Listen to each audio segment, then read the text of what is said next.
नमस्कार साथियों, welcome to Naam knowledge hub. Bihar दरोगा mains exam super fast revision का ये चौथा वीडियो होने वाला है साथियों। इससे पहले 3 वीडियो इस चैनल पे अपलोड कर दिए गए हैं। चैनल के डिस्क्रिप्शन में उसका लिंक है, आप जाकर उसे देख लें। आज के इस वीडियो में हम लोग पंचवर्षीय योजनाएं, पर्यावरण के प्रमुख सम्मेलन और प्रमुख ऑपरेशन के बारे में चर्चा करेंगे। तो चलिए साथियों, बिना किसी देरी के वीडियो को शुरू करते हैं।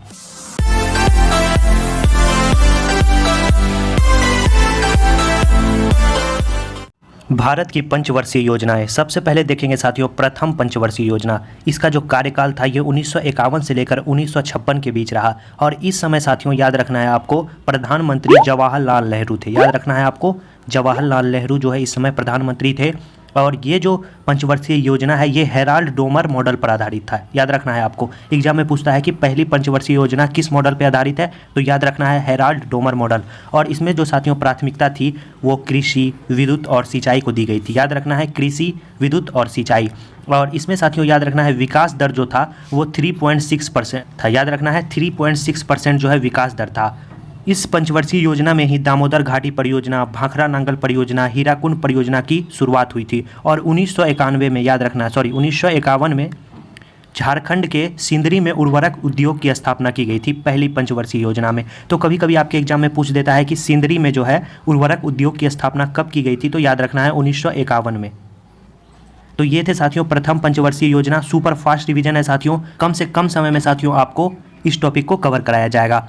अब साथियों बात करते हैं दूसरी पंचवर्षीय योजना के बारे में। इसका जो कार्यकाल था ये 1956 से लेकर 1961 के बीच था और इस समय भी याद रखना है आपको जवाहरलाल नेहरू जो है भारत के प्रधानमंत्री थे। और ये जो मॉडल था साथियों नेहरू महालनोबिस मॉडल पर आधारित था। ये एग्जाम में साथियों काफ़ी बार पूछ चुका है कि दूसरी जो पंचवर्षीय योजना है वो किस मॉडल पर आधारित है, तो याद रखना है महालनोबिस मॉडल पर आधारित है। और इसमें भारी उद्योग के विकास को प्राथमिकता दी गई थी। याद रखना है भारी उद्योग के विकास को प्राथमिकता दी गई थी। और इस समय 3 इस्पात संयंत्र लगाए गए थे। याद रखना है एग्जाम में पूछता है 3 इस्पात संयंत्र लगाए गए थे किस पंचवर्षीय योजना में, तो याद रखना है दूसरे पंचवर्षीय योजना में। पहला राउरकेला उड़ीसा में, दूसरा भिलाई छत्तीसगढ़ में, तीसरा दुर्गापुर पश्चिम बंगाल में। याद रखना है दुर्गापुर पश्चिम बंगाल में। और आपको बता दें साथियों ये जो है राउरकेला ये जर्मनी की सहायता से लगाया गया था। एग्जाम में पूछता है, याद रखना है जर्मनी की सहायता से। और ये जो भिलाई है ये रूस की सहायता से लगाया गया था। और दुर्गापुर का साथियों आपको पता होगा ब्रिटेन की सहायता से लगाया गया था। तो 3 इस्पात संयंत्र लगाए गए थे। राउरकेला जो उड़ीसा में स्थित है वो किसकी सहायता से, वो आपको याद रखना है जर्मनी की सहायता से। भिलाई जो छत्तीसगढ़ में है वो रूस की सहायता से। और दुर्गापुर जो पश्चिम बंगाल में है वो ब्रिटेन की सहायता से लगाया गया था। और विकास दर जो इसमें रहा था ये 4.21 रहा था। याद रखना है 4.21। इसके बाद बात करते हैं तीसरी जो पंचवर्षीय योजना है उसका जो कार्यकाल है वो 1961 से 1966 के बीच रहा। और ये जो मॉडल था जे सैंडी सुब्रमण्यम चक्रवर्ती मॉडल पे आधारित था। याद रखेंगे पहला जो था वो हेराल्ड डोमर मॉडल पे आधारित था, दूसरा नेहरू महालनोबिस मॉडल पे आधारित था और तीसरा जो है जे सैंडी सुब्रमण्यम चक्रवर्ती मॉडल पे आधारित था। और इसमें 1 इस्पात संयंत्र लगे थे। याद रखना है 1 इस्पात संयंत्र लगे थे, बोकारो जो कि झारखंड में स्थित है। और ये जो साथियों है बोकारो ये रूस की सहायता से लगा था। कभी कभी पूछ देता है आपके एग्जाम में कि बोकारो जो इस्पात संयंत्र है वो किस देश की सहायता से लगाया गया था, तो याद रखना है रूस की सहायता से। और इसमें जो विकास दर था वो 2.74 था जो कि सबसे कम था। एग्जाम में आपके पूछता है कि किस पंचवर्षीय योजना में विकास दर सबसे कम रहा था, तो याद रखना है आपको तीसरी पंचवर्षीय योजना में। याद रखेंगे आप तीसरी पंचवर्षीय योजना में। और इसमें साथियों विकास दर कम रहने का कारण ये था कि 1962 में आपके भारत चीन युद्ध हो गया, 1965 में भारत पाकिस्तान का युद्ध हो गया। और आपको बता दें 1965-66 में आपका भीषण सूखा पड़ा।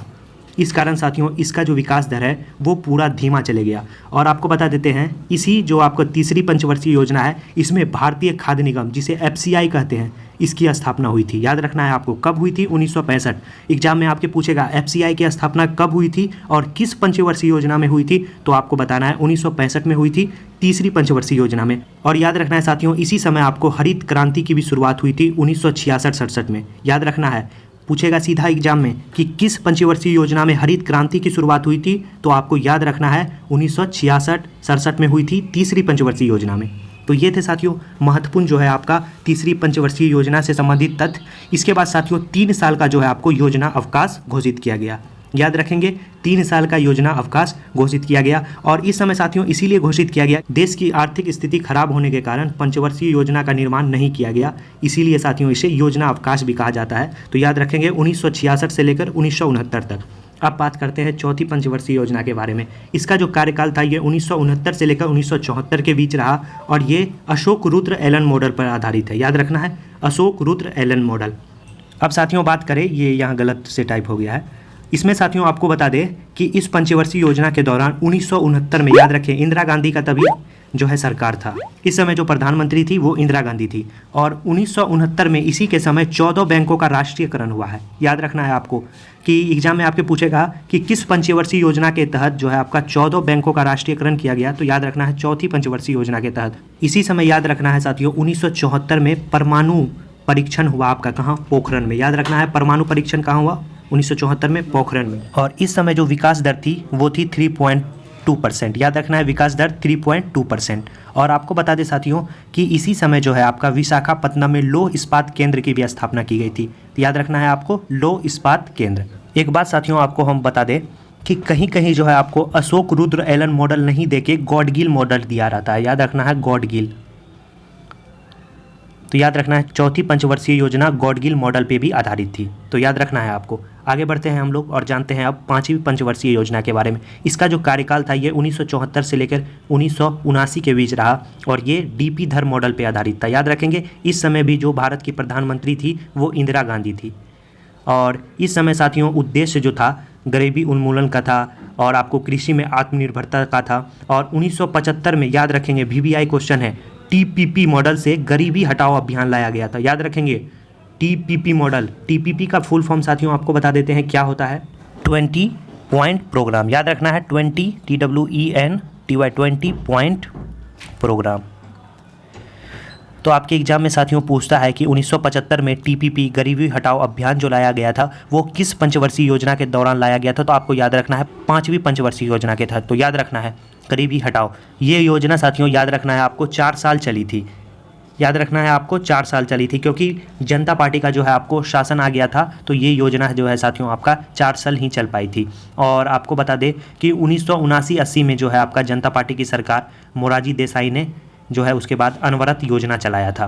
तो इसके बाद जो है पांचवी पंचवर्षीय योजना के बाद जो 1979 से 80 का काल है, इस समय याद रखना है आपको जनता पार्टी की जो सरकार थी मोरारजी देसाई की, उन्होंने अनवरत योजना चलाया था। परंतु साथियों 1980 के चुनाव में पुनः जो है इंदिरा गांधी PM बनी और ये जो साथियों अनवरत योजना था इसे इंदिरा गांधी की सरकार ने योजना अवकाश घोषित किया। तो याद रखना है अनवरत योजना जो चलाया था वो किसने चलाया था, वो मोरारजी देसाई ने चलाया था। लेकिन इस अनवरत योजना को जो है आपका द्वितीय योजना अवकाश घोषित किसने किया था, तो इंदिरा गांधी की सरकार ने किया था। और इसके बाद बात करें छठी पंचवर्षीय योजना, ये 1980 से 85 के बीच चली थी। याद रखना है 1980 से 85 के बीच चली थी और इसमें आपको याद रखना है नाबार्ड की स्थापना की गई थी। मोस्ट VVI क्वेश्चन है, नाबार्ड की स्थापना कब की गई थी? 12 जुलाई 1982 में। किस पंचवर्षीय योजना के दौरान? तो छठी पंचवर्षीय योजना के दौरान। और इस योजना में साथियों आपका विकास दर 5.5% था। याद रखना है आपको 5.5%। और आपको छठी के बारे में कुछ और बता दें, इस समय याद रखना है इसी समय साथियों दूसरी बार 6 बैंकों का राष्ट्रीयकरण हुआ 1980 में। पहली बार कब हुआ था साथियों? पहली बार 1969 में हुआ था और दूसरी बार जो है आपका 1980 में हुआ। पहली बार कौन पंचवर्षीय योजना में हुआ था? चौथी पंचवर्षीय योजना में। और दूसरी बार जो बैंकों का राष्ट्रीयकरण हुआ वो छठी पंचवर्षीय योजना में हुआ था। ये आपका छठी पंचवर्षीय योजना से संबंधित आपके तथ्य हैं। अब बात करते हैं सातवीं पंचवर्षीय योजना। इसका जो कार्यकाल है वो 1985 से लेकर 1990 के बीच रहा और इस समय साथियों राजीव गांधी की सरकार थी। याद रखेंगे छठी में आपका इंदिरा गांधी की सरकार थी और सातवीं की बात करें तो राजीव गांधी की सरकार थी। इसमें साथियों आपको आत्मनिर्भरता और आधुनिकीकरण पे जोर दिया गया और इसमें ही साथियों आपको इंदिरा आवास योजना की शुरुआत की गई थी। याद रखेंगे सातवीं पंचवर्षीय योजना के दौरान ही इंदिरा आवास योजना की शुरुआत की गई थी और आपको भारत में स्पीड पोस्ट की भी शुरुआत की गई थी, भारत में कंप्यूटर की भी शुरुआत की गई थी और बहुत सारे काम किए गए थे। इसमें जो साथियों विकास दर था वो 6% था। याद रखेंगे 6%। आगे बढ़ते हैं। इसके बाद आपको बता दें साथियों कि सरकार की अस्थिरता के कारण जो है आपको 1990 से 92 को तृतीय योजना अवकाश घोषित किया गया था। याद रखेंगे 3 बार साथियों योजना अवकाश घोषित कर दिया गया था।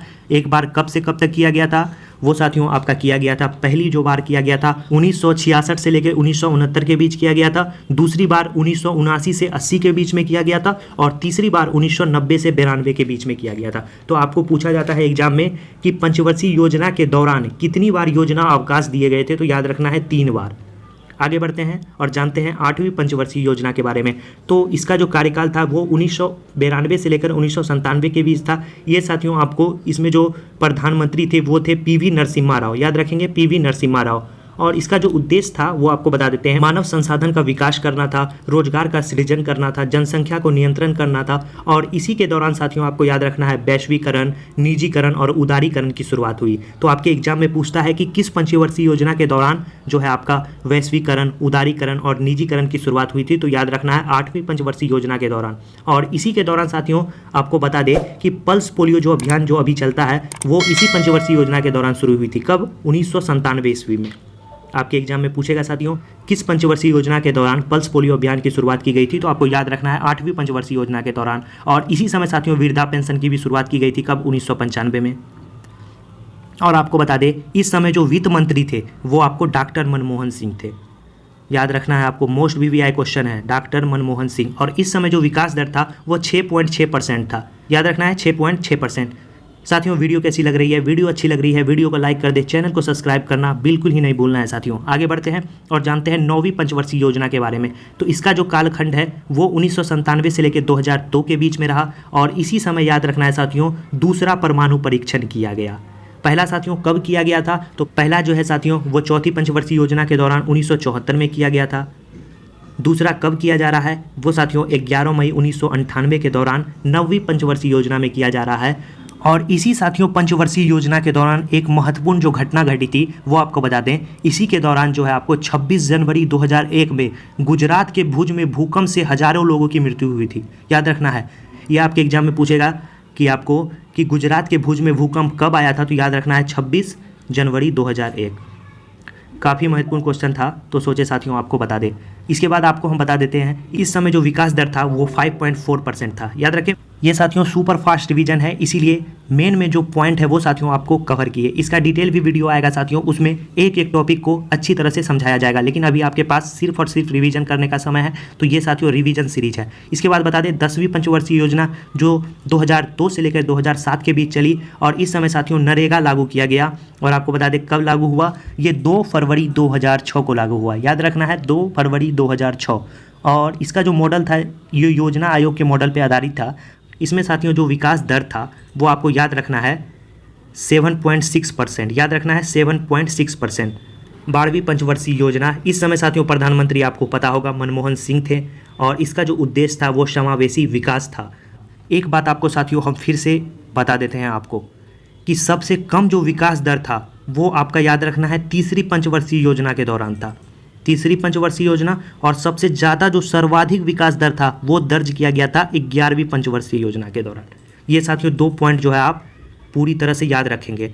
और लास्ट में साथियों आपको बता दें कि 12वीं पंचवर्षीय योजना को जो है 2014 में नरेंद्र मोदी ने बंद कर दिया था। याद रखना है नरेंद्र मोदी ने बंद कर दिया था। तो ये थे साथियों महत्वपूर्ण जो है आपका पंचवर्षीय योजना से संबंधित जितने भी महत्वपूर्ण बातें हैं आपको इसमें कवर करा दिए। अब आगे बढ़ते हैं हम लोग और जानते हैं प्रमुख जो है पर्यावरण से संबंधित सम्मेलन के बारे में। पर्यावरण सम्मेलन से पहले साथियों कुछ हम लोग प्रमुख अधिनियम के बारे में चर्चा कर लेते हैं। आशा करते हैं साथियों वीडियो आपको काफ़ी अच्छी लग रही होगी और आपके एग्जाम में काफ़ी मदद करेगी। तो सबसे पहले देखेंगे सूचना का अधिकार अधिनियम, जिसे RTI कहते हैं, राइट टू एजुकेशन। वो कब लाया गया था? वो साथियों 12 अक्टूबर 2005 को लाया गया था। शिक्षा का अधिकार अधिनियम, जिसे RTE कहते हैं, वो कब लाया गया था? वो 2009 को लाया गया था। वन्य जीव संरक्षण अधिनियम कब लाया गया था? तो ये 1972 में लाया गया था। पर्यावरण संरक्षण अधिनियम कब लाया गया था? ये साथियों 1986 में लाया गया था। उपभोक्ता संरक्षण अधिनियम कब लाया गया था? ये 24 दिसंबर 1986 को लाया गया था। जल संरक्षण अधिनियम कब लाया गया था? ये साथियों 23 मार्च 1974 को लाया गया था। याद रखना है आपको। वायु संरक्षण अधिनियम कब लाया गया था? तो ये 1981 को लाया गया था। याद करते हुए चल रहा है। इसके बाद बैंकिंग अधिनियम कब लाया गया था? ये साथियों 1949 ईस्वी को लाया गया था। अगला देखते हैं कर अधिनियम कब लाया गया था? तो ये 1961 ईस्वी में लाया गया था। पेटेंट अधिनियम कब लाया गया था? ये 1970 ईस्वी में लाया गया था। और कंपनी अधिनियम कब लाया गया था? तो याद रखना है 1956 में लाया गया था। ये साथियों महत्वपूर्ण अधिनियम थे। अब साथियों बात करते हैं प्रमुख सम्मेलन के बारे में। तो सबसे पहले देखेंगे स्टॉकहोम सम्मेलन, काफ़ी बार एग्जाम में पूछ चुका है। तो ये साथियों कब हुआ? 1972 में हुआ और इसमें यूएनईपी की स्थापना की गई थी। याद रखेंगे यूएनईपी की स्थापना किस सम्मेलन में की गई थी? तो याद रखना है स्टॉकहोम सम्मेलन में। कब की गई थी? 1972 में। इसी में साथियों निर्णय लिया गया कि 5 जून को जो है प्रतिवर्ष पर्यावरण दिवस के रूप में मनाया जाएगा। और यूएनईपी साथियों इसका जो मुख्यालय है ये आपको याद रखना है नैरोबी में है। और नैरोबी कहाँ है? केन्या में। दूसरा बात करते हैं हेलसिंकी सम्मेलन के बारे में। तो हेलसिंकी सम्मेलन साथियों 1974 ईस्वी में हुआ। समुद्रिक पर्यावरण की सुरक्षा के बारे में बात की गई थी। सम्मेलन जो है 1975 ईस्वी में हुआ और इसमें समुद्री कचरे का निस्तारण के बारे में बात किया गया। इसके बाद है वियना सम्मेलन, ये साथियों 1985 ईस्वी में हुआ और इसमें ओजोन परत के संरक्षण के बारे में बात की गई। और ये है साथियों मॉन्ट्रियल प्रोटोकॉल, जिसे मॉन्ट्रियल सम्मेलन भी कहते हैं। ये साथियों VVI क्वेश्चन है, याद रखना है आपको। 1987 में ये सम्मेलन हुआ और इसमें साथियों ओजोन परत के संरक्षण की बात की गई। याद रखेंगे ओजोन परत की संरक्षण। और साथियों आपको बता दें इसी समय यह निर्णय लिया गया कि 16 सितंबर, याद रखेंगे ये प्रोटोकॉल साथियों आपको 16 सितंबर 1987 को हुआ, इसीलिए 16 सितंबर को हम लोग ओजोन दिवस के रूप में भी मनाते हैं। इसके बाद बात करें पृथ्वी सम्मेलन, तो ये साथियों 1982 नहीं 1992 ईस्वी में हुआ और इसमें आपको जलवायु परिवर्तन के बारे में बात की गई। आगे बढ़ते हैं क्वेटो सम्मेलन, ये साथियों 1997 ईस्वी में हुई और इसमें भूमंडलीय ताप को कम करने की बात की गई थी, याद रखना है। इसके बाद है नैरोबी घोषणा पत्र, ये साथियों 1997 में आया और इसमें जलवायु परिवर्तन की बात की गई थी। ये थे साथियों महत्वपूर्ण सम्मेलन जो आपके एग्जाम में पूछने की संभावना है। आगे बढ़ते हैं और जानते हैं प्रमुख ऑपरेशन। प्रमुख ऑपरेशन में साथियों सबसे पहले हम लोग चर्चा करेंगे ऑपरेशन ब्लू स्टार। याद रखना है 1984 में ये हुआ और ये स्वर्ण मंदिर से संबंधित है। आपके एग्जाम में पूछेगा कि ऑपरेशन ब्लू स्टार किससे संबंधित हो, याद रखना है स्वर्ण मंदिर से। उसके बाद बात करें ऑपरेशन पोलो, ये 1948 में लाया गया और इसमें साथियों आपको याद रखना है हैदराबाद को जो है भारत में मिलाया गया। इसके बाद बात करेंगे ऑपरेशन बुलट्रोज किससे संबंधित है, ये जम्मू कश्मीर से संबंधित है। कब लाया गया? 1984 में। ये साथियों ऑपरेशन ब्लू बर्ड 1987 में किससे संबंधित है? मणिपुर से संबंधित है। ऑपरेशन विजय मोस्ट VVI क्वेश्चन है, किससे संबंधित है? 1999 में लाया गया ऑपरेशन विजय 1999 और ये किससे संबंधित है? कारगिल युद्ध से संबंधित है। ऑपरेशन ब्लैक टोर्नेडो 2008 और ये महाराष्ट्र से संबंधित है। ऑपरेशन सहयोगी 2018 किससे संबंधित है? केरल से संबंधित है। तो ये थे साथियों आपको महत्वपूर्ण सम्मेलन, महत्वपूर्ण ऑपरेशन, महत्वपूर्ण आपका अधिनियम, उसके बाद पंचवर्षीय योजना, 4 टॉपिक को साथियों आपका कवर कराया गया। आने वाला साथियों वीडियो और ज़्यादा आपके एग्जाम के लिए काफ़ी महत्वपूर्ण होने वाला है, तो वीडियो को थोड़ा सा भी मिस मत करिए। और आपको बता दें साथियों, अगर आप चाहते हैं कि हम आपके कोई टॉपिक को कवर करें तो कमेंट सेक्शन में आप उसे लिख दें कि इस टॉपिक को आप कवर करें, तो उस टॉपिक का भी वीडियो आपको मिल जाएगा। इसमें साथियों किसी हमारे जो है सब्सक्राइबर ने कमेंट किया था कि पंचवर्षीय योजना के बारे में वीडियो बनाइए, तो आज उन्हीं के डिमांड पे ये वीडियो साथियों लाया गया। आप भी साथियों कमेंट के माध्यम से हमें बता सकते हैं। तो मिलते हैं साथियों ऐसे ही महत्वपूर्ण वीडियो के साथ नेक्स्ट वीडियो में, तब तक के लिए धन्यवाद साथियों।